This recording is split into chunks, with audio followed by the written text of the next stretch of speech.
자, 오늘은 이제 14강입니다. 벌써 14강. 자, 이제 여기서 광야 시대가 지금 네 번째 이야기가 들어가는데, 오늘부터는 이제 이스라엘의 실패부터 이야기를 좀 하려고 그래요. 이제 출애굽을 해서 광야 생활을 이제 시작을 하게 된 계기에 대해서 이제 우리가 지금 얘기를 하게 되는데, 먼저 이제 1번 보시면 이제 실패의 결과 광야 생활 40년 돼 있잖아요. 어떻게 생각하시는지 좀 묻고 싶어요. 광야 생활을 여러분들은 실패라고 보시나요? 아니면은 어떻게 다르게 또 생각해 드시는 분이 있나요? 이것도 답을 유도하는 것 같은데. 달리 보는 시각이 좀 있어요. 그래서 제가 좀 이렇게 말씀을 드리는 거고. 네. 과정이라고 생각해요. 우리 인생 광야 그렇죠. 하잖아요. 그러니까 우리가 어차피 그러니까 인생을 통해 겪어야 되는 과정 중에 그 기간은 성숙의 기간이다라는 것들을 그게 이제 40년이라는 걸로 표현됐다 이렇게 얘기하는 분들도 있어요. 그래서 우리 인생 가운데 그 40년은 꼭 필요한 시간이었다.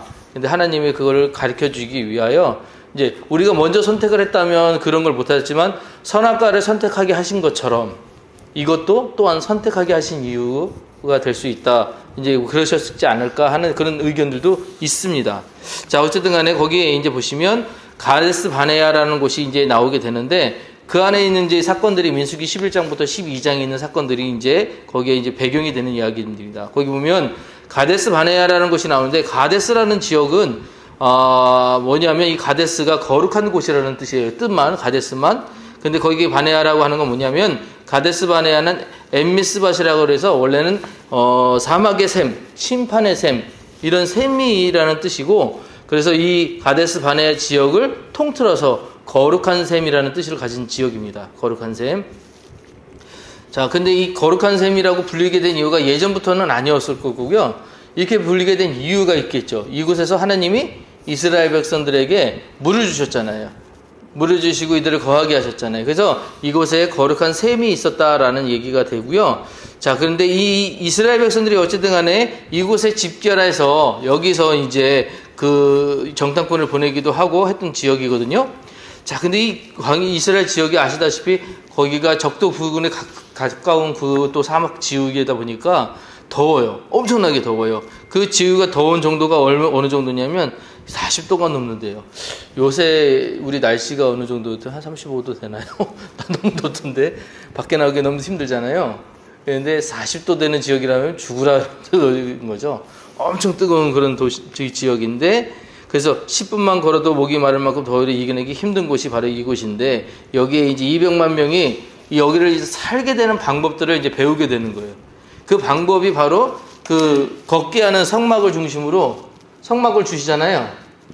성막을 주시고 지파를 3개씩 나눠서 동서남북을 나누게 해서 12지파가 가게 되는데 재밌는 건 뭐냐면 이 지파들이 섞이는 법이 없어요. 이게 만약에 이쪽으로 이동한다면 이 모양 그대로 가요. 저쪽으로 하면 저쪽으로 그대로 가요. 자, 근데 앞으로 나갈 때가 있죠. 뭐 요단강을 건넌다든가 아니면 이제 진군을 한다든가 그러면 이 그 진이라고 하는데 이 진들이 바뀌는 경우들이 있지만 섞이는 경우들이 없어요. 그러니까 뭐냐면 여기는 이들이 그렇게 하게끔 하나님이 명령을 하셨는데 그 이유가 왜 이렇게 움직이게 하셨는가? 왜 이렇게 그리고 어떤 목사님이 그래요. 성막에 보면은 성막을 이제 나중에 그 싸잖아요. 성막에 그 싸는데 그 색깔이 코발트색이래요. 그 천의 색깔이 코발트가 저도 정확하게 무슨 색인지 아시나요? 쪽빛. 뭐 근데 이게 사막 가운데 사막이 전부 해서 저기 황토색이잖아요. 근데 그게 그 색이 거기 속에 있으면 굉장히 눈에 잘 띈대요.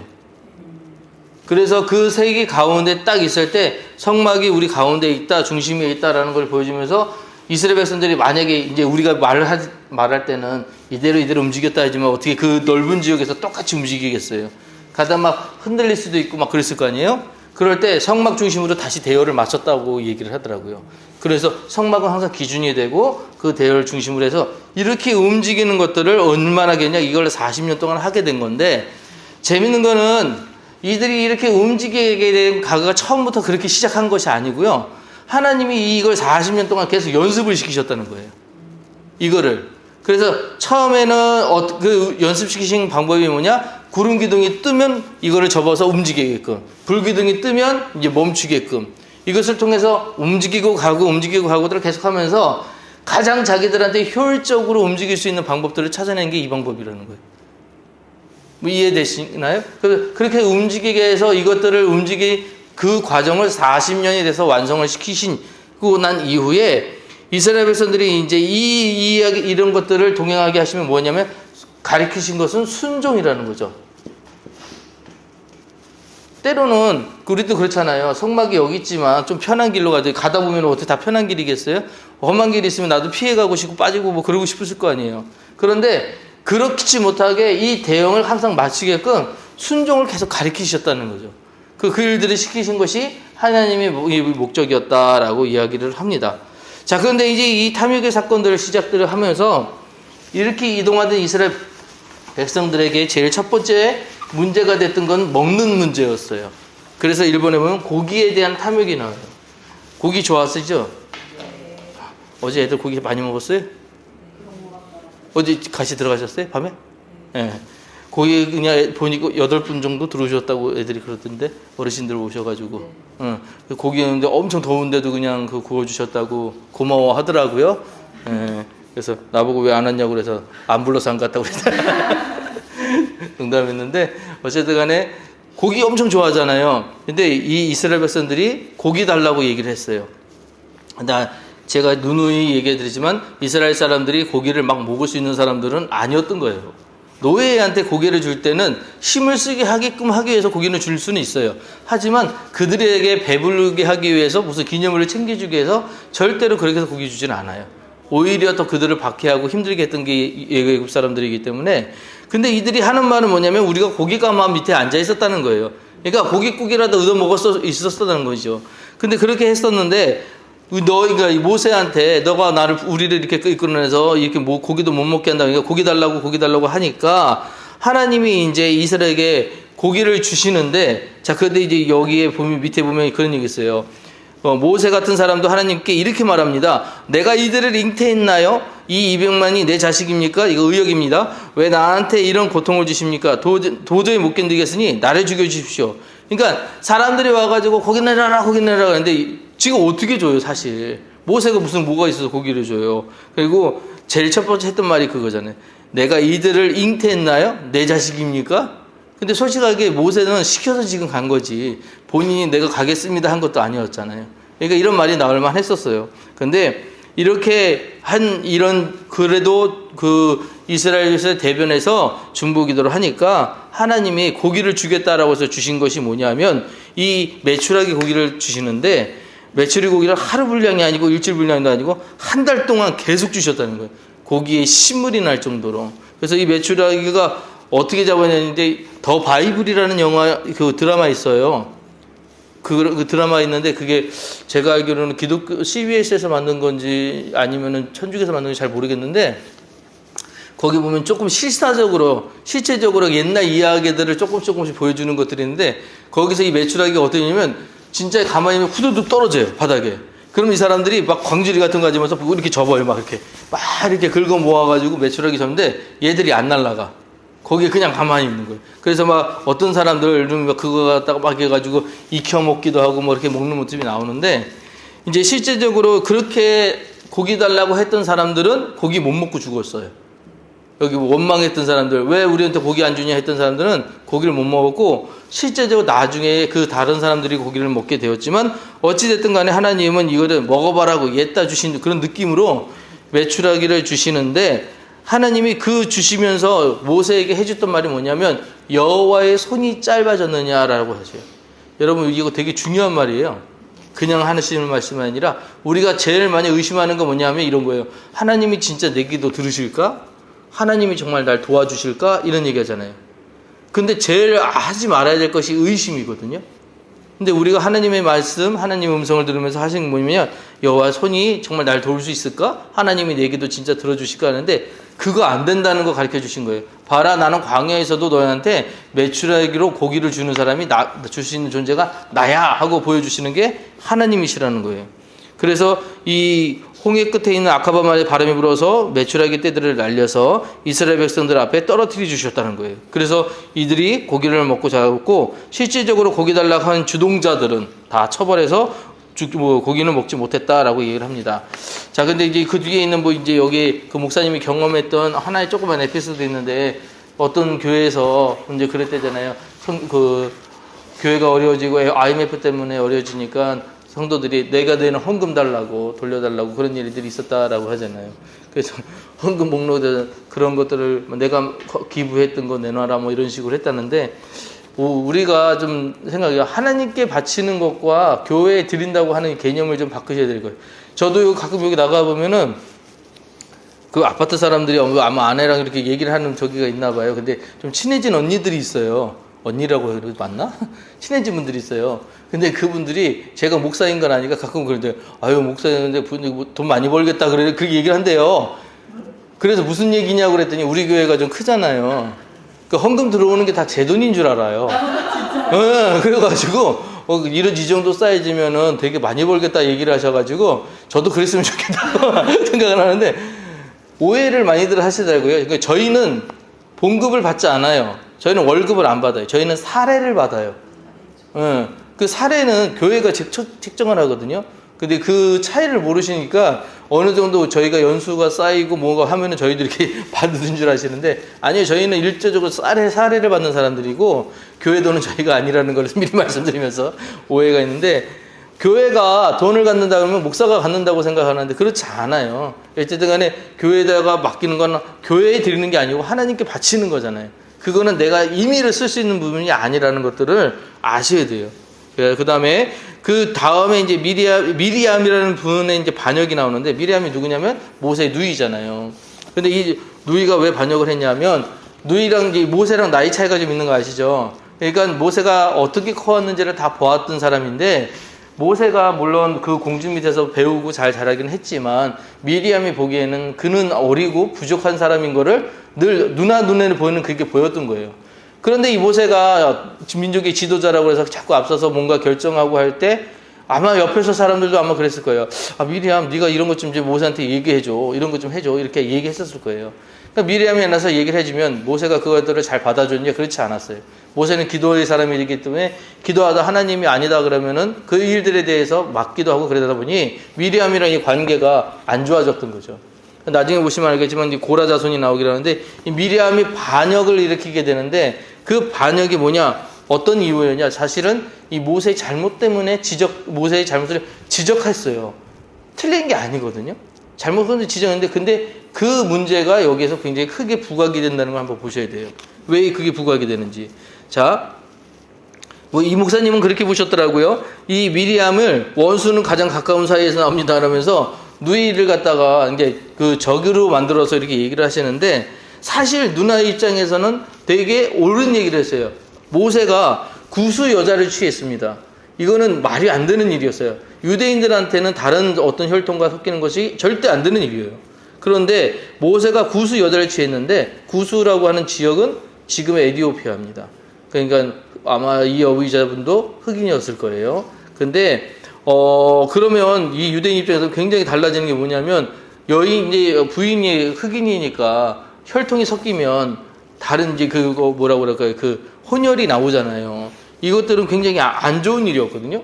근데 그 일들을 모세가 지도자임에도 불구하고 그게 중요했어요. 모세가 일반 그냥 다른 그런 사람들이었어요. 일반인이었으면 상관없지만 모세가 지도자인데 지금 이 일들을 했단 말입니다. 근데 이 여자가 어떤 여자냐, 구수 여자가 왜 여기서 등장을 했냐면 이 여자는 에티오피아 지역에 가서 만난 여자가 아니고요. 구수 지역에서 만난 여자가 아니고 이스라엘이 이 출애굽할 때 따라 나왔던 이방 민족들 있죠. 이들이 이스라엘 총이라는 곳에 들어와요. 뭐냐면 이스라엘은 절대적으로 이렇게 지파 중심으로 움직이잖아요. 그러다 보니까 장로회가 있었어요. 그래서 그 회의들이 모여서 이제 어떤 중요한 사안들을 정리하고 그 중에 대장이 모세였겠죠. 그 일들 할 때 이스라엘 총회가 저기 들어오게 돼요. 왜냐하면 따라 나온 그 그 유월절에 문설주에다 피 바르고 따라 나왔던 그 이방인들도 있었기 때문에 이들을 내칠 수가 없어서 이들과 같이 총회에 들어오게 하는 사건들이 있었는데 그 가운데 그 총회에 들어왔던 민족이 민족의 대표이기도 했던 거죠. 그래서 이 여인을 어떻게든 간에 뭐 이제 자기 아내로 받아들이게 돼서 결혼하게 됐는데 미리암이 이걸 가지고 이제 그 문제를 했던 거예요. 그래서 그 문제시를 하는 그 일들이 근데 이제 이게 참 놀라운 게 뭐냐면 하나님이 그래서 대항하는 미리암에게 병을 내리셨단 말이에요. 이 사건을 어떻게 볼 것이냐라고 했을 때 그러면 목사님한테 대드는 모든 성도들은 잘못되는 거냐 이렇게 또 보이는 부분이 있잖아요. 아니에요. 그거 아니에요. 그게 아니라 하나님이 세우신 지도자 즉 하나님이 가고자 하나 하나님이 역사하시는 일들을 진행하는 일이 있어서 반대되는 일들을 했을 때에 어떻게 되는지 하나님이 좋아하시지 않는 그런 일들을 지금 여기서 나타내는 것이지 교회의 목사로 한정해서는 안 되는 거예요. 이거 지금 모델이 되는 일인 거 아시죠? 지금 이게 전체 역사에 우리 기독교 전체 역사 세우는데 가장 모델이 되는 성경의 그 정통 획을 만들기 위해서 이렇게 하는 것이지 이게 꼭 뭐라고 그럴까요? 어떤 케이스 바이 케이스로 다 맞는 그런 것은 아닌 거예요. 그래서 일단 뭐냐면 하나님이 기름 부어 세우신 지도자에 대항하는 걸 하나님이 원하지 않으신다. 여기까지가 우리가 기억하셔야 될 부분이고 그래서 이제 여기에 보면 문둥병이라는 걸 내는데 문둥병 아시잖아요. 한센병. 한센병을 내리셨어요. 그래서 이제 한센병을 내리셨는데 한센병이라는 것도 또 되게 그래요. 한센병이 이제 그 성경에 개종 많이 나오는데 한센병이 가지고 있는 특징이 하나 있어요. 뭐냐면 무감각해지는 거예요. 그 병이 들면서 다쳐도 그 감각이 없어서 떨어져 나가도 그걸 나중에 느끼지를 못할 정도까지 그렇게 된대요. 그래서 이 문둥병이 성경에 등장하는 건 뭐냐면 어떻게 보면 외적으로는 이런 병들고 잘라지고 이러는 그런 모습일 수 있지만 어떻게 보면은 감각을 잃어버리는 무감각해지는 신앙에 대한 이야기일 수도 있다라고 이야기를 합니다. 어쨌든 이 문둥병을 내리셨다가 아론이 요청으로 모세가 다시 중보기도 해서 고쳐주었어요. 그럼에도 불구하고 이 나중에 미리암은 죽게 됩니다. 나중에 내가 죽게 되고 자 그래서 그 밑에 목사님이 이렇게 쓰신 게 있어요. 인도자든 아니든 우리는 모두 예수님의 형상을 닮아가는 과정이 있습니다. 같은 길을 가고 있는 사람일 뿐입니다. 그러니까 목사라고 특별한 게 아니라 그 길 감에 있어서는 같은 길을 가는 사람입니다. 이거 중요해요. 다만 그 중에 하나님의 기름 부어 지도자로 세우고 그에게 순종하라고 하셨기에 우리는 순종해야 합니다. 그러니까 일을 할 때 교회에 어떤 일을 할 때 중심적이 되는 사람이 있지 않으면 중구난방이 되잖아요. 그 일을 이야기하는 거예요. 그래서 어떤 일을 해야 될 때 과정이 어쨌든 합심해서 선을 이루려고 하는 그런 모습들이 중요하다라는 이야기들인 거예요. 자, 그렇게 하셔서, 자, 우리가 볼 때는 그렇잖아요. 우리가 선악과 얘기할 때도 그랬지만, 선악과 따먹었을 때 제일 잘 된 게 뭐냐면, 남의 단점을 보는 거. 그죠? 눈이 밝아졌다는 것은 남의 단점을 보는 것이 잘 됐는데, 그게 좋은 것이 아니다. 때로는 좋지 않은 것들은 안 볼 줄 아는 그런 것도 필요하다라는 것이, 오늘 우리 믿는 사람들에게 있는 태도라고 생각합니다. 두 번째요, 이제 가나안 정탐에 대한 민수기 13장과 14장 얘기하는데 여기서는 이제 가데스바네의 실패가 나오는데 가나안 정탐의 실패가 불보듯 뻔하지 않습니까? 40일 동안 가나안을 정탐하고 돌아온 12명 중에 10명이 증언합니다. 과연 그곳에 가보니 적과 꿀이 흐르는 땅인 것은 분명합니다. 그런데 그곳에는 네피림의 후손인 아낙 자손이 있는데 이렇게 나오죠. 네피림 언제 나왔었죠? 창세기 초에 나오겠죠. 초반에 6장 4절에 나오는데 네피림이 누구였죠? 기억나시나요? 고인족인 거 맞아요. 근데 이들이 처음 이제 나오게 된 것이 하나님의 아들들과 사람의 딸들의 후손이에요. 자, 여기서 하나님의 아들들은 하나님을 아는 자들로 대표가 돼요. 그리고 사람의 딸들은 하나님을 모르는 자들로 대표가 돼요. 그 둘이 섞여버린 거예요. 섞여버려서 그 후손인데 이 후손을 갖다가 뭐라 그러면 용사라고 불렀어요. 이들을. 왜 용사라고 불렀냐면 덩치가 컸다요. 그 덩치가 크고 그래서 이 아낙 자손의 후손 중에 우리가 잘 아는 사람이 있어요. 골리앗이에요. 그래서 골리앗이 3m가 뭐 넘었다고 뭐 그런 얘기를 하잖아요. 그래서 이 네피림의 후손의 아나짜손 이들이 살고 있는 데가 어디였냐? 이제 이스라엘 백성들이 들어가려고 하는 그 땅에 이들이 살고 있어요. 적과거리를 이룬다는 그 가나안 땅에 이들이 살고 있어서 가보니 정탐꾼들이 가서 보니 못 이기겠거든요. 근데 그렇게 두려워할 만한 건 당연한 거거든요. 근데 난 너무 저기 하신 게 뭐냐면 하나님이 정탐시켜서 그 10명이 그 두려워하니까 그 10명의 두려움을 가지고 그럴 수도 있다라고 하신 게 아니라 안 된다고 해서 그들을 갖다가 완전히 내어 치시는 일들이 나타나는 거예요. 그들은 못 들어가잖아요. 그래서 그들로 인해 가지고 나머지 사람들이 다 못 들어가게 되잖아요. 자, 그 중에 2명 우리가 알고 있던 갈렙, 누구죠? 여호수아와 갈렙만 우리가 그 땅은 우리의 땅이다. 하나님 우리가 주신 진짜 적극거리는 땅이다. 그리고 뭐라고 했냐면 그 아나사 선도를 가지고 우리의 밥이라고 얘기했어요. 이거 해석할 때 굉장히 고민이 많았대요. 저는 우리의 떡이다 그러면은 너무 어감이 생소하고 저들은 우리의 밥이다 그러면 너무 또 이거 가볍고 그래가지고 이걸 어떻게 해야 되냐 그러는데 근데 이 해석을 하다가 결국 밥으로 한 건 뭐냐 그만큼 쉽게 먹는다 이렇게 해석을 해서 저들은 우리가 쉽게 먹을 수 있는 양식이다. 그러니까 우리에게 주신 일용할 양식이다. 뭐 이런 식으로 그렇게 해석해서 밥으로 바꿨다고 이야기를 하더라고요. 자, 그래서 어쨌든 밥이다라고 해서 그렇게 여길 정도로 그러니까 하나님이 주신다. 분명하게 주시기로 약속한 것이다. 라고 얘기를 했는데 여기 보면 그런 얘기도 있습니다. 이때 백성들은 여호수아와 갈렙을 돌로 쳐 죽이려 했습니다. 근데 그 행동들이 왜 나온 건지 아시죠? 하나님의 말씀을 믿지 않았기 때문에 이 행동이 나왔다고 성경이 보는 거예요. 그러니까 하나님의 말씀을 믿었으면 아 그래 우리 가자 이렇게 돼야 되는데 하나님의 말씀을 믿지 않았고 하나님이 여기까지 이끌어 오신 것 중에 우리한테 그렇게 이야기하신 적은 없어. 그리고 너 모세 너한테 얘기한 거야. 너가 잘못 들어서 틀린 거야. 이런 얘기들이 은연중에 지금 요한에 반영되어 있는 행동들 중에 반영되어 있는 이야기들이라는 거예요. 그래서 안 되는 이들이 돌로 쳐 죽이려고 했는데 그 일들을 이 목사님은 눈에 보이는 현상에 집착했기 때문입니다. 그러니까 우리가 그렇잖아요. 어떤 문제를 만났을 때 문제가 너무 커 보일 때가 많아요. 그죠? 우리가 못 이길 때가 많아요. 근데 하나님, 제가 이제 그런 신앙 이런 것들을 얘기들을 들어보면 이겨내신 분들이 항상 남을 간증하시는 게 뭐냐면 하나님이 한쪽 문을 닫으시면 다른 쪽 문을 여신대요. 피할 길을 항상 주신다는 것이죠. 그래서 하나님은 그러니까 눈에 보이는 현상에 집착하는 것은 믿음이 없기 때문이라고요. 그래서 이들을 갖다가 이제 들어가지 못하게 되었다라는 것들을 얘기하시면서 그 밑에 보면 그런데 하는데 혹시 보이시나요? 그런데 10명의 정탐꾼들은 두려워하는 것이 문제였습니다 하고 두려워하는 것은 하나님을 향한 온전한 사랑이 없다는 것입니다. 이렇게 얘기했어요.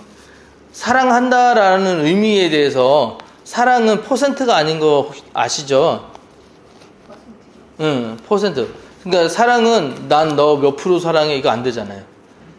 네, 사랑은 온전하냐 안 하냐 하냐 안 하냐의 문제지 사랑에는 나 얼마큼 너 사랑해 그래서 나눌 수 있는 부분도 아니고 그 다음에 그걸 수치로 따질 수 있는 부분도 아니거든요. 그래서 우리가 하나님 사랑합니다라고 할 때 잘 아셔야 될 건 뭐냐면 하나님 내가 진짜 하나님 사랑해요 라고 했을 땐 다른 문제들에 대한 것들은 내려놓으셔야 돼요. 근데 하나님 사랑해요 하면서 그 문제들이 자꾸 끄집어내고 그 문제들에 대해서 계속 염려하고 있을 땐 진짜 사랑이냐라고 한번 다시 돌이켜 보셔야 된다는 거예요. 하나님 사랑할 때 하나님이 다른 문제들을 다 책임져 주신다는 거. 하나님 그래서 늘 하는 얘기지만 수고하고 무거운 짐진 자들아 다 내게로 오라 하신 말씀은 하나님만 사랑하면 나머지 문제는 하나님이 내가 책임져 줄게라는 뜻이라는 것이죠. 그걸 믿는 것이 믿음인데 그래서 두려워한다는 것은 그런 사랑하지 않는 것이고 그것은 곧 믿음이 없다는 것이다.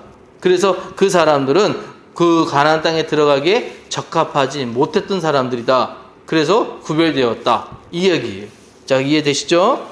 자, 그 다음에 그 밑에 부분 내려가시면 2번에 믿음 없음의 심판이 있었어요. 그래서 그 사랑하지 않는 자들, 사랑을 갖다가 제대로 안 하지 않았던 사람들에게 심판이 있었는데 그게 뭐냐면 하나님은 이스라엘 백성들의 믿음 없음을 보시고 하루를 1년으로 계산해서 40년 동안 광야에서 떠돌게 하신 것을 명령하십니다. 우리 40에 대한 거 계속 나오는데 40은 40일 있었죠. 언제 40일 나왔죠? 예수님이 금식하실 때 40일 나왔었고 또 모세가 산에 올라갔을 때 40일. 이 40일이라는 시간이 나오는데 40일은 긴 시간을 이야기하는 거예요. 많은 시간을 이야기하는 것이고, 그래서 40년은 완전하게 좀 뭔가 내가 온전하게 했던 시간들, 그런 것을 의미하는 건데, 40년 동안을 돌았다라고 하는 것은 그만큼 긴 생활, 예를 들면 일생을 얘기하는 거예요. 일생 동안을 광야에서 떠돌았다. 이 말 아시죠?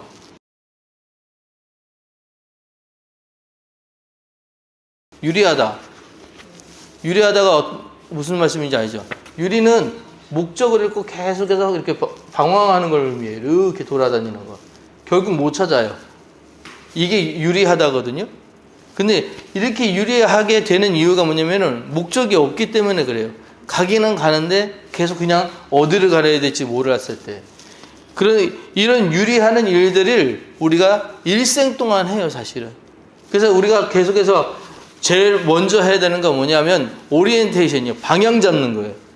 방향 잡는 게 되게 중요해요. 그래서 어쨌든 우리는 걸어가요. 어쨌든 우리는 어딘가 출발해서 계속 가게 돼 있어요. 시간에 따르면 시간이 그렇게 흘러가잖아요. 어쨌든 가요. 저도 보니까는 굉장히 늙어가고 있더라고요. 죄송한 말씀인데 늙어가요. 근데 나만 늙어가는 줄 알았더니 아니에요. 우리 애들도 늙어가요.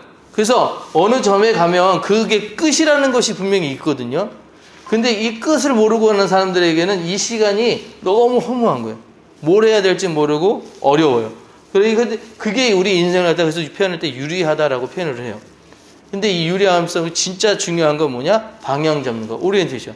그것만 제일 잘 잡아도 하루하루가 달라져요, 느낌이. 아, 오늘은 내가 이만큼 자라났구나, 이만큼 성장했구나, 이런 것들을 느낄 수 있거든요. 그래서 이런 하나님께서 40년 동안 광야 생활을 하게 하시면서 유리하게 하신 이유, 그걸 뭐냐면 제대로 된 방향을 보고 있느냐를 확인시키고 확신시키기 위해서 하셨다라는 것이죠. 그래서 그때 당시에 있었던 당시 출애굽일 때 인원들 그 나라의 연세가 어땠는지 모르지만 어쨌든 그 세대가 다 사라지는 시간 40년 동안은 하나님이 광야에서 이들을 훈련시키셨다는 거예요. 그래서 이들이 다 사라지고 난 이후에 다음 세대, 이거 되게 중요해요. 다른 세대가 아니고 다음 세대가 되어갔어요. 근데 이게 왜 다음 세대냐면 이들은 광야를 알잖아요. 광야에서 자라났고 광야를 경험했어요. 광야에서 뭘 경험했냐면 하나님이 불기둥과 구름기둥으로 자신들이 인도하는 것들을 본 세대예요. 그래서 이 세대가 하나님을 따라가면 안다는 것들을 알고 믿음성으로 굉장히 성숙해지고 성장한 세대가 그 다음 세대였어요. 이 세대가 이제 가나안으로 들어가는 거예요. 그 앞 세대는 분명히 하나님의 역사를 보고 나왔지만 그들은 아직까지도 그 있었던 애굽에서 있었던 것들을 다 버리지 못했던 세대. 그런 사람들은 가나안을 보지 못했어요. 들어가지 못했어요. 그게 큰 차이입니다. 그래서 여기에 들어간 사람들이 40년 동안 이렇게 돌아가면서 들어갔던 사람들은 하나님이 구별했던 사람들인데 그런 사람들이 많지 않다라고 하는 것들, 앞으로 갈수록 더 적다. 왜? 그 길이 좁고 힘든, 이제 예수님이 말씀하셨던 생명으로 인도하는 문은 좁고 길이 협착하여 찾는 이가 적음이라는 그 문이라는 거예요. 그래서 솔직히 말로 지금 이제 우리 기독교 얘기를 할 때 뭐 가장 아직 많은 종교가 개신교라고 하기는 하더라고요. 그래서 아직까지 800만으로 잡고 있기는 하는데 1000만은 안 되고 800만으로 잡고 있기는 한데 문제는 그 중에 대부분이 가나안이에요. 가나안 성도. 그러니까 교회를 그 어릴 때는 다녔지만 또 부모 세대의 그 교회에 대해서 알고는 있지만 나는 교회 가지 않아. 나는 나 나름대로 하나님의 믿음을 가질 거야. 뭐 신앙을 가질 거야. 해서 성경을 모르는 사람들도 아니고 알아요. 그런데 교회 가기 싫어한대요.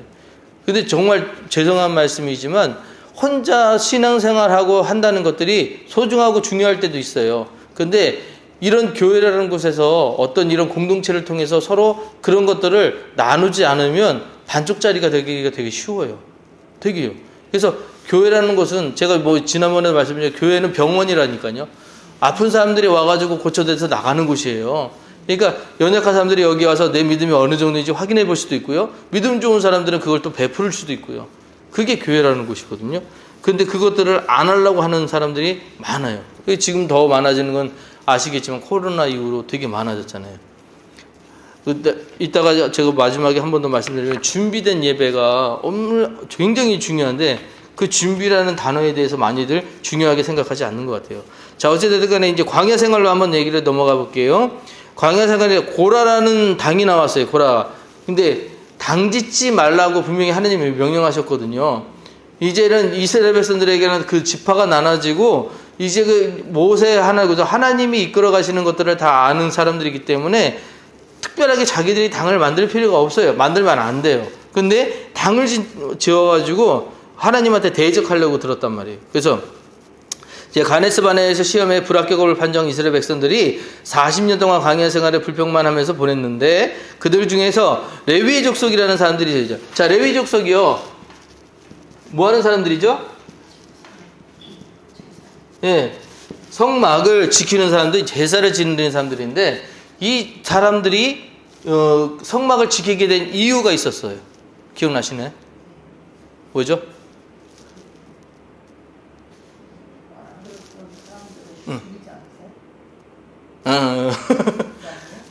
그거 아니고 이들이 이 족속이 뽑힌 게 아니고 여기가 대단해서가 레위가 뽑힌 게 아니고요. 원래는 12지파한테 각출을 시켰어요. 성막을 지키게 예배를 드리고 성막을 나르고 이런 거에 위해서 각 12지파한테 각출을 시켰는데 각출시켜가지고 나온 인원이 매번 예배 드릴 때마다 각출을 시키는 거예요. 너무 불편한 거야. 그때마다. 그러니까 뽑아라는 인원하고 보니까 한 족속이 인원이 비슷해. 그럼 그럴 바에야 그냥 이 족속이 그냥 예배를 맡자 해가지고 레위 족속을 빼버려요. 12지파에서. 그래서 레위 족속을 그냥 예배드리고 성막만 지키게 하고 각출하는 것들을 없앴어요. 그래서 이제 이 족속이 그래서 성막을 지키게 됐는데 여기 이 지파를 구성하고 있는 족속들 중에 고라라는 자손이 있었습니다. 근데 이 고라라는 자손들이 뭐 하는 사람들이냐면 성막이 있으면 성전 문을 지키는 사람들이었어요. 성전 문을 지키는 사람들. 근데 이제 이들이 성전 문을 지키면서 우리는 이거 문지기 생각만 하잖아요. 성전 문 지킨다 하면. 근데 그것만 하는 사람들이 아니었고요. 첫 번째는 성전은 이제 예배 드리겠습니다 하면 문 열잖아요. 문을 닫잖아요. 이들이 안 열어주면 성전에 못 들어가는 거예요. 이거 굉장히 권한이 크죠. 또 두 번째는 뭐냐면 이들이 성전의 모든 방과 곳간을 지키는 사람들이었어요. 곳간을 지킨다는 거는 성전 안의 기물과 보석들을 관리하는 사람들이에요. 그러니까 이 사람들이 이것들을 잘 관리하고 꺼내지 않으면 그 성전에 있는 물건을 아무도 손댈 수가 없는 사람들이거든요. 또 세 번째는 뭐냐면 제사에 필요한 것들을 직접 제작하거나 관리하는 사람들. 그러니까 보통 사람들이 아니라 이 예배에 굉장히 중요한 사람들이었어요. 이해되시죠? 자, 그런데 이런 사람들이니까 이 사람들이 불만을 가진 게 뭐였냐면 그러면 우리도 제사장 시켜달라 이거예요. 우리도 그러면 제사에 직접 참여해서 우리도 각을 뜨고 뭐 이런 것들 할 수 있게끔 우리한테도 제사장 그리고 우리한테도 계속해서 이 일들을 할 수 있게끔 이제 혈통으로 내려갈 수 있게끔 이렇게 해달라라고 얘기를 하는 거예요. 근데 그래서 여기 보시면 하나님이 이스라엘 총회에 항상 임재해 계신다고 약속하셨는데 왜 모세 내가 독점하느냐? 우리도 레위 족속인데 어찌하여 너희 형인 아론의 후손들로만 제사장을 삼느냐? 고라 자손들도 죄송해요. 고라 자손들도 제사장 노릇을 하게 해달라. 이게 이들의 요구였어요. 자, 그렇게 요구를 했는데 그렇게 대적에서 이제 모세한테 대적한 일이 하나님 보시기에 옳지 않다라고 해서 이 사람들은 땅이 꺼져서 생매장이 됩니다. 당시에 이스라엘 지역에 지진이 많았대요. 지진이 굉장히 많아서 땅이 꺼지는 일들이 굉장히 많았대요. 얼마 전에 보니까 진짜인지 아닌지는 몰라요. 근데 클레오파트라가 바닷가에다가 신전을 만들었었대요. 자기 신전을. 근데 그게 이 사람들 말로만 선전지고 진짜를 확인을 못했다고 하더군요. 근데 그거에 얘기를 듣고 어떤 탐험가들이 그 지역을 파가지고 진짜 그래서 거기를 찾았는데 스핑크스 그런 것들을 찾은 거예요. 근데 진짜 스핑크스 엄청 크잖아요. 그런 큰 것들이 거기 걔는 코도 깨지고 막 그랬는데 온전하게 보존된 그런 12개인가 뭐 그런 스핑크스가 그 밑에서 발견됐대요. 실제적으로.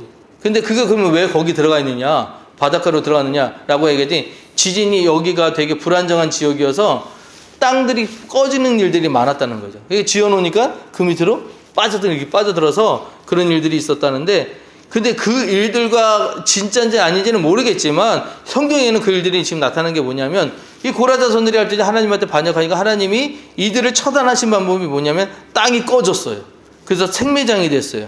그래서 그 일로 인해서 고라당이 잘못했다는 것, 그래서 고라당이 잘못한 것에 대해 하나님의 심판이 이렇다라는 것들이 이스라엘 백성들에게 보여준 사건들이 있었다라는 것들이 지금 나오는 거고요. 그래서 거기 보시면 이 목사님이 이렇게 얘기합니다. 제사장 직분은 사람이 주는 것이 아니라 하나님의 부르심이 있어야 한다는 것을 몰랐던 것입니다. 그러니까 이래놓고 나서 뒤에 이제 이런 얘기들 하시는데, 여러분, 그러니까 우리가 각자 주신 이제 제사장이라고 이제 그거 부를 때 대부분 먼저 생각하는 게 목사잖아요. 수련회만 갔다 오면 그렇게 목사 되겠다고 그렇잖아요. 나 선교사 되겠다고 다 그러잖아요. 근데 그게 진짜 뭐 내가 그래서 하고 싶어서 하나님이 이렇게 부르심이라서, 우리 콜링이라는 얘기 하잖아요. 콜링으로 인해서 그럴 수도 있지만 자기 기분으로 해서는 안 되는 일이다라는 것들이 여기서 드러나는 것들. 하나님의 기름 부으심이라는 건 쉬운 일이 아니에요. 저도 늘 불안해요. 내가 이렇게 가면서 괜히 그냥 하나님의 괜히 이름을 저기 하는 건 아닌가, 떨어뜨리는 건 아닌가, 드로핑하는 건 아닌가. 굉장히 중요한 일인데 이런 것들을 내 마음대로 내가 하고 싶다고 할 수 있는 일은 아닌데, 이런 생각들이 듭니다. 자, 그 다음에요. 고라당이 반역했을 때 하나님이 말씀하셨습니다. 너희 12지파 중에서 왜 레위 족속을 택했는지 봐라. 왜 아론의 자손만 제사장으로 삼았는지 봐라. 각 지파별로 지팡이를 다 가져와 봐라 하면서 이제 하셨던 게 뭐냐면, 지팡이 12개를 가져오게 하셨어요. 12개를 가져오게 오시고 아론이 가지고 있던 지팡이가 하나 있었습니다. 근데 문제는 뭐냐면, 여러분, 아론의 지팡이는 이미 40년 전부터 쓴 거예요. 그죠? 그러면 얘는 마르고 40년 동안 썼으니까 얼마나 빼쩍 마르고 꼬락했어요. 각 지파별로 하나 가져오라고 했을 때는 이 사람들이 지팡이를 안 갖고 있었으니까 만들어 온 사람도 있겠죠. 그 중에는 더 생생한 놈도 있었을 거 아니에요. 그런데 문제는 뭐냐면, 하나님이 잎사귀가 피고 열매가 맺힌 건 아론의 지팡이였다는 거예요. 이거를 표시를 해주셨어요. 표시를. 그러면서 뭐냐, 이것이 내가 선택한 제사장이다라고 이야기를 하셨다는 거예요. 그러니까 하나님이 이렇게까지 했다 그러면 그러면 되는데, 하나님 나는 왜 안 돼요? 이게 아니라는 거예요. 그게 가서는 안 된다는 얘기예요. 그러면서 이제 그 일들을 통해서 제사장 역할은 누가 해야 되는지를 하나님이 구별시켜 주셨다라고 하는 것들이. 근데 이것이 지금 뭐예요? 아까도 얘기했지만 믿음 없음의 심판 다음에 광야에서 이제 광야 생활 중에 고라당의 반역, 그다음에 이런 것들이 지금 나온 것이고, 그 다음에 이제 두 번째 범죄에 대한 거, 이 광야에서 두 번째 실패예요. 실패 이야기를 계속하는 겁니다. 두 번째 실패는 모세의 범죄인데, 아까도 얘기했지만 모세의 범죄, 이거는 좀 다른 얘기였구나. 모세의 범죄는 이런 것들이었습니다. 뭐냐면, 모세가 이제 어떤 사람이었냐면, 성경에서 이를 아나우한 사람이라고 말씀했잖아요. 그가 온유하가, 그 온유가 모든 땅의 사람들보다 승하다고 얘기했죠. 그러니까 모든 사람들보다 굉장히 온유한 사람인데, 모세가 열받았어요. 왜 열받았었죠?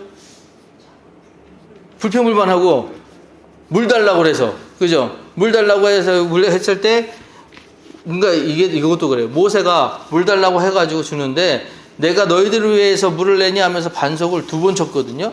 근데 그 전에 하나님 뭐라면, 내가 이스라엘 백성들 물 줄 테니까 반석을 쳐라 하셨어요. 근데 쳐라라고 했는데 모세가 화가 나서 2번 쳤다는 거예요. 그래서 그 일로 인해 가지고 너는 나에게 범죄했다라고 얘기하셔요. 잘못했다고 얘기하지 않으시고 범죄했다고 얘기를 하셨어요. 그게 차이가 있어요. 잘못은 실수잖아요.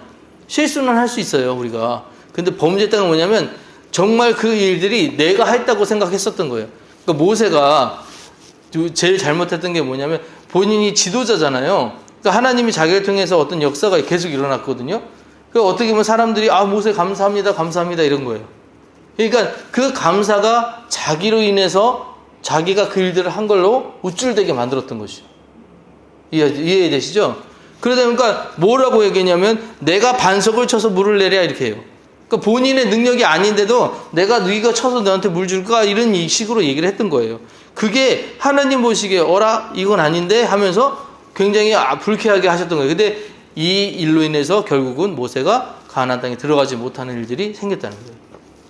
가끔 저도 그래요. 저 설교 끝나면 은혜 받았습니다라고 얘기하실 때 많아요, 저한테. 그럼 너무 감사해. 근데 제가 으쭐해지거든요. 그럼 제가 걱정돼요. 제가 이 땅에서 상을 저걸로 다 받아서 하늘 나가서 받을 상이 없으면 어떡하지? 그래서 좋아해 주시는 거, 그 약간 은혜 받으시는 건 좋은데 대부분 저한테 칭찬은 좀 안 하셔도 괜찮을 것 같아요. 괜히 오해해가지고 진짜 내가 잘했다고 우쭐할까봐 그건 안 하셔도 괜찮을 것 같아요. 근데 그래요. 이게 사람이 어떻게 보면 하나님의 일을 하는데 하나님의 능력을 내 거인 사용할 때가 있어요. 예전에 어떤 목사님이 그런 얘기 했어요. 너희들은 예수 팔아 장사회 하지 말라고. 예수 팔아 장사회. 그러니까 예수님 이름 가지고 돈놀이 하지 말고 예수님 이름을 가지고 뭐 잘 되려고 하지 말고 그러니까 그 이름 가지고 너희들이 덕 보려고 하지 말고 그 이름이 어떤 이름인지를 가르쳐야 된다고. 어떤 분인지를 네가 잘 가르쳐야 된다. 이런 얘기를 하신 적이 있거든요. 자, 어쨌든 간에 그 일로 인해서 이제 모세가 너는 이제 가나안 땅에 들어가지 못해 하고 하나님한테 음성을 들었어요. 그 실제적으로 이제 그 모세가 들어가지 못하고 들어가는 이스라엘 백성들을 보면서 이제 그의 시체는 찾지 못하죠. 그죠? 죽을 때까지 눈과 귀가 새어지지 않았던 그 모세가 어디 있는지 모릅니다. 가끔 어떤 사람들이 모세의 그 무덤을 찾았다고 얘기를 하는데 모르겠어요. 그때가 그게 여태까지 있을까요?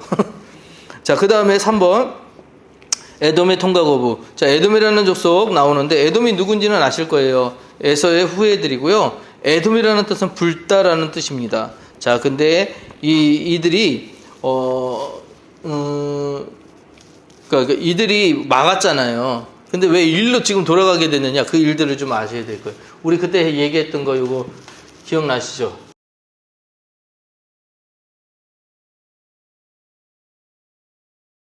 이렇게 봐도 이해하시죠? 예.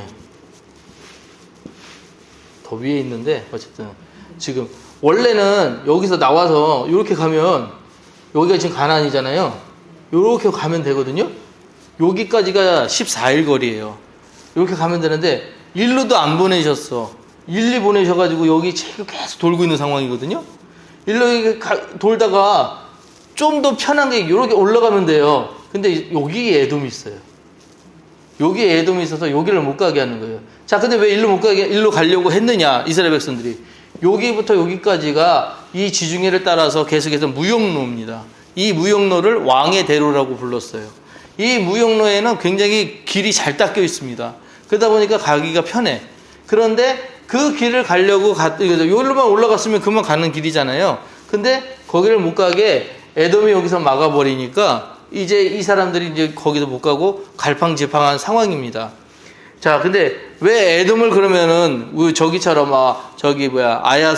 아이성처럼 싸우거나 뭐 그래가지고 너무 이기지 못했느냐?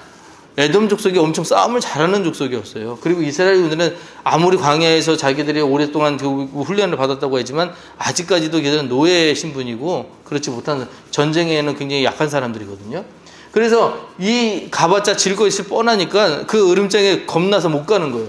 그래서 결국 이 길을 택하지 못하고 반대쪽 돌아서 이렇게 돌아가게 되는 거예요. 근데 이 길조차도 어려운 게 뭐냐면 여기에는 아람이 있었고요. 그 여기에는 우리가 지금 얘기하는 어디예요? 그 나라 이스라엘 밑에 있는 나라가 갑자기 생각이 안 나요. 요르단. 여기 지금 요르단이거든요.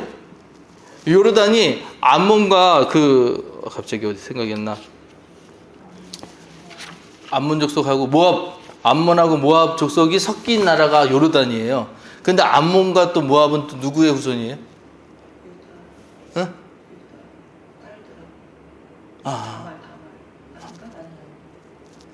암몬.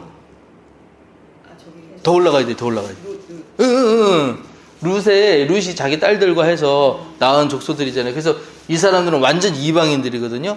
그러니까 이 사람들은 후예들이 이스라엘 총회에도 들어오지 못하는, 총회가 이방인 저기들인데 그 사람들 그 안에도 들어오지 못하는 민족들이에요. 거기가 여기를 또 딱 막고 있어요. 그러니까 못 들어가. 그러니까 결국은 돌아가서 이렇게 지금 돌아가야 되는 상황인데 이게 쉬웠겠냐는 거예요.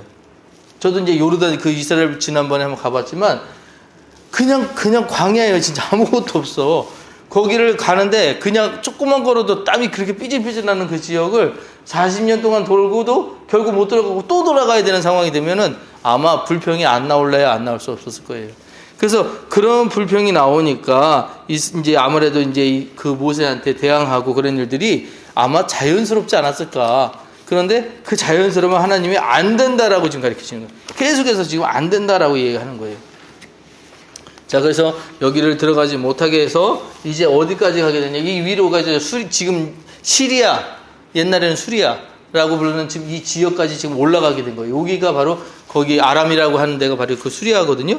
여기까지 이제 올라오게 됩니다. 자, 그래서 넘어가는 일들은 지금 조금 이따 얘기하고 일단은 이제 여기, 그래서 이제 이스라엘 백성 한 세대가 다 없어졌어요. 사라졌어. 사라지고 나서 그 다음 세대로 교체되는 사건들이 이제 4번 이스라엘 백성의 세대 교체. 불신의 1세대에서 믿음의 2세대예요. 믿음의 2세대. 다른 세대가 아니라 다음 세대.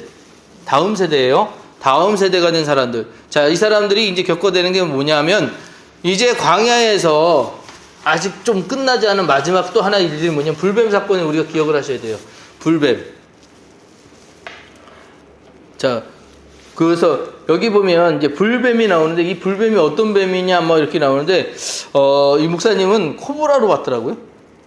이 목사님은 코브라로 봤어요. 왜 코브라로 봤냐면 목이 고든 백성 해가지고 코브라가 탁 건들면 이렇게 글이 올리잖아요. 그래서 코브라로 이렇게 보셨는데 그건지는 몰라요. 어쨌든 간에 하나님이 불뱀을 보내셨다라고 하는데 이 불뱀을 보내서 불뱀이 막 무니까 이스라엘 백성들이 불평한 사람들한테 불뱀이 무니까 해결책을 주신 것이 뭐냐면 놋뱀을 세워놓고, 그죠? 그것도 이제 놋뱀은 아니고 원래 그것도 불뱀 모양으로 만든 놋이에요. 그거를 갖다가 딱 세워놓고 나서 이거 쳐다보면 산다. 그러니까 좀 해결 방안이 우리식이 아닌 거예요. 우리는 물리면 빨리 치료제를 갖다가 해가지고 뭐 피를 빼든가 퇴퇴 이거 하든가, 그죠? 이거 하든가 해야 되는데 그게 아닌 거예요. 저거 쳐다보라는 거예요. 그러니까 솔직한 말로 그렇게 본 사람도 있겠지만 안 본 사람도 있을 거예요. 나는 그거 안 믿어. 그게 무슨 일이야, 될 거야, 안 되겠지 하면서 안 쳐다본 사람도 있었을 거라고요. 그러니까 그 사람들이 죽은 거예요. 근데 쳐다본 사람들이 낫는 경우들이 거기 있었을 거예요. 그래서 그 사람들이 통해가지고 야 진짜 나 하니까 이제 쳐다보아가지고 그 사건을 통해가지고 하나님을 불평하면 안 되는구나, 원망은 아니구나 라는 것들을 알게 하신 사건, 그것이 불뱀 사건이었다는 거예요. 자, 그리고 이제 이 사건은 사실상 우리는 이 사건만으로 해서 당시의 불뱀 사건으로 기억하지만 이 사건이 신약의 십자가를 예표한다고 얘기를 해요. 왜냐하면 십자가 바라본 자는 산다라고 해서 나무에 달린 그 놋뱀을 예수님의 십자가로 의미하는 이야기들을 하기도 합니다. 그래서 이거는 예수님의 예표다, 이렇게 설명하는 분들도 있어요. 자, 그 다음에 이번에 요담 동편 정복이 나오는데, 자, 여기 보면 가나안 정복은 여호수아 때가 아니라 모세 때부터 시작이 됩니다. 모세는 가나안 땅에 들어가지 못하는 게 분명하지만 자신을 부인하고 끝까지 신실하게 이스라엘 백성들을 인도합니다. 모세와 이스라엘 백성들은 가나안 7족속 중 하나인 아모리 족속을 쳐서 요단 동편을 차지했습니다. 또 잘 지웠네. 싹 지워버렸네. 하여튼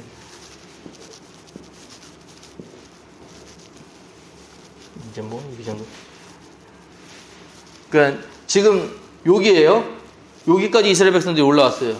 여기까지 올라와서 지금 여기에서 지금 이제 그 아모리 족속을 쳐가지고 이 땅을 얻었는데 가만 보니까 이 땅도 괜찮은 거예요. 이 땅도 좋고, 그러니까 여기 지역을 뭐냐면 여기가 바산이라는 지역인데 이스라엘 갔을 때 제가 바산을 갔었거든요. 그러니까 수리아 넘어가가지고 헬몬산 거기 근처까지 갔다가 거기 갔는데 요만한 사과가 있어요. 이스라엘 사과. 바산의 사과래요. 그게. 근데, 얼마나 다냐면은, 진짜 우리나라 사과는 될 게 아니야. 너무 달아. 조그만 게. 진짜 맛있어. 근데 이 지역 자체가 비옥한 지역이거든요. 엄청나게 비옥한 지역. 그러니까 여기에 이제 뒤에 그런 얘기도 나오죠. 바산에 있는 암소. 여기 있는 소들이 너무 잘 먹고 다니니까 뒤로 살찐다는 거예요. 이스라엘의 영적인 나태함을 가지고 설명할 때 바산의 암소라고 얘기했거든요. 아무리 아모스 맞죠? 아모스라는 선지자가 그때 그런 얘기 했었거든요. 그거가 마찬가지로 너무 지역이 비옥하다가 보니까 이 지역에 이제 우리 여기 살아도 괜찮겠다라고 새 족속이 그러니까 두 족속 반이죠. 정확히 얘기하면 두 족속 반, 르우벤하고 갓 족속하고 므낫세 반지파가 여기에 남겠다고 얘기를 해요. 자, 근데 이게 하나님이 명령하셨던 것이 아니거든요. 하나님은 가나안을 정복해라라고 얘기를 했었어요. 근데 이들이 안 들어간다고 그랬어요. 이거는 사실상 이스라엘한테 굉장히 엄청난 지금 일이에요. 왜냐하면 이들이 여기를 정복해로 같이 들어가 주지 않으면 싸워서 이길 능력이 없어요. 이스라엘 백성들이 이길 거라고 장담을 못 해요. 근데 이스라엘은 자기 땅에 있는데 굳이 자기 남자들 보내가지고 죽이면 자기들 손해잖아요. 그러니까 안 보낼 가능성이 있단 말이에요. 이게 이스라엘 안에서 이게 굉장히 큰 문제였어요, 사실은. 근데 이 문제를 가지고 하나님한테 기도를 하니까 하나님이 그렇게 해주어라라고 허락을 해주었어요. 그래서 이 땅을 주고 한 가지 이제 모세가 그 계약을 하기를 뭐냐면 여기 너희들이 머물다 할지라도 분명하게 저쪽으로 넘어가서 정복할 때 너희들이 도와줘야 된다. 그걸 확답을 받고 이 일들을 해요. 그래가지고 이제 그 땅을 여기를 분배를 해주게 됩니다. 그 이야기가 밑에 있는 유아 동편의 기업 분배까지를 보시면 그 이야기가 바로 나오게 되죠. 여기 이제 내려오기 전에 그 발람 얘기가 혹시 되는데 발람 얘기 혹시 아세요? 기억나시죠? 예. 근데 여기에 재밌는 얘기 나오잖아요. 발람 당나귀가 이야기하는 거. 그래서 처음에는 이 이야기를 먹고 났을 때 뭐 그런 얘기가 여기 들어가 있어라고 했는데 이 이야기가 굉장히 중요한 얘기예요. 사실은 당나귀도 알아보는 그 하나님의 자자를 그 뭐라고 할까요? 무당이라고 해야 되나? 그는 못 알아본 거잖아요. 그러니까 영적으로 영안이 그렇게 안 열렸던 사람이 이스라엘을 저주하러 가고 있으니 이스라엘을 저주 못하게끔 하나님이 축복으로 바꿔주셨다는 거. 그 일들이 지금 그렇게 보여주면서 아무리 이스라엘이 하는 일들이 남을 정복하고 남들을 어렵게 하는 일처럼 보이지만 하나님이 축복하신 일이었다라는 것들을 성경이 더 한 번 더 얘기해주는 일이었다는 것이죠. 자, 그래서 이제 넘어가서 맨 마지막 장 보시면 모세가 신명기에서 그래서 우리에게 말하는 것이 무엇이냐. 첫째, 하나님을 선택할 것인가 우상을 숭배할 것인가 축복과 저주의 두 갈래길을 설명하고 있습니다. 자, 축복의 길, 그리심산이냐 에발산이냐 이제 그 얘기잖아요. 그리심산의 축복이냐 에발산의 저주냐 이제 그런 걸 얘기를 하는데 둘째, 출애굽 이후에 광야 생활 40년을 회고합니다. 이제 이 이야기들이 전부 다 이제 나중에 이제 모세 오경의 마지막이잖아요. 그래서 창세기, 출애굽기, 레위기, 민수기, 신명기 마지막에 이제 신명기에 나오는 이야기인데 신명기를 쓰면서 이렇게 하나님이 인도하셨다. 이렇게 하나님이 우리를 살리셨다. 이런 것들. 그러면서 우리에게 질문, 이걸 읽는 독자에게 질문하는 게 뭐냐? 이스라엘 백성들이 40년 동안 굶은 적이 있냐? 그 옷이 의복이 헤어진 적이 있느냐? 신발이 다른 적이 있느냐? 이걸 얘기하거든요. 이게 뭐예요? 하나님은 충만케 하시는, 하나님은 채워주시는 하나님, 하나님은 공급하시는 하나님임을 잊지 말라는 얘기예요. 그거를 잊어서 안 되고 그것을 잃어버리는 순간 하나님의 은혜를 잃어버리는 사람하고 똑같다는 거죠. 그래서 하나님의 신명기 광야 생활을 통해 오늘날의 광야에 사는 우리에게는 뭐라고 말씀하시냐? 너희는 광야 생활 동안입니다. 동안 끊임없이 패역하게 행동하고 나를 배반했다. 그래도 나 여호와는 사람이 아니니 가볍게 말하지 않는다. 나는 후회하지 않고 야곱의 허물을 기억하지 않고 패역을 보지 않고 제사장의 양의 피를 들고 지성소로 들어갈 때마다 용서해 주겠다 라고 얘기하신 거예요. 자, 이게 근데 용서해 주겠다라고 말씀하셨는데 항상일까요? 때가 있을까요? 뭐라고 그럴까요? 몇 번의 어떤 그런 기회가 있는 걸까요? 할 때마다 하나씩 줄어드는 그런 거? 뭐 그런 걸까요? 근데 하나님이 참아주시는데 참아주시는 것이 한계가 있다는 것은 분명한 게 하나님이 내버려 두시면 끝이에요. 근데 하나님이 기다리고 계신 것은 맞는 것이 항상 우리님은 돌아오기를 원하셔서 탕자 이야기를 하셔요. 탕자 이야기.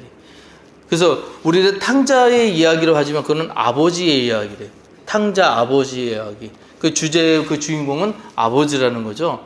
근데 우리는 대부분 뭐냐면 탕자가 그렇게 해서 돌아온 이야기니까 탕자에 초점이 맞춰져 있는데 기다리고 있는 아버지의 마음. 그 아버지가 어떤 마음으로 탕자를 기다리고 있느냐. 잃어버린 양의 이야기도 마찬가지라는 거예요. 그것도 마찬가지라는 거죠. 예. 그렇게 이야기를 해서 하나님의 이제 이런 것들을 우리에게 이야기하시는 건 뭐냐? 결국은 하나님이 이 땅의 모든 것들을 주관하고 원하시고 계신 것은 돌아오길. 지금도 세상에서 방황하고 유리하고 광야 생활을 하는 우리에게 하나님께로 돌아오기를 원하고 계신다는 것입니다. 자, 여기까지가 바로 오늘 우리 14강 이야기고요. 질문 있으실까요?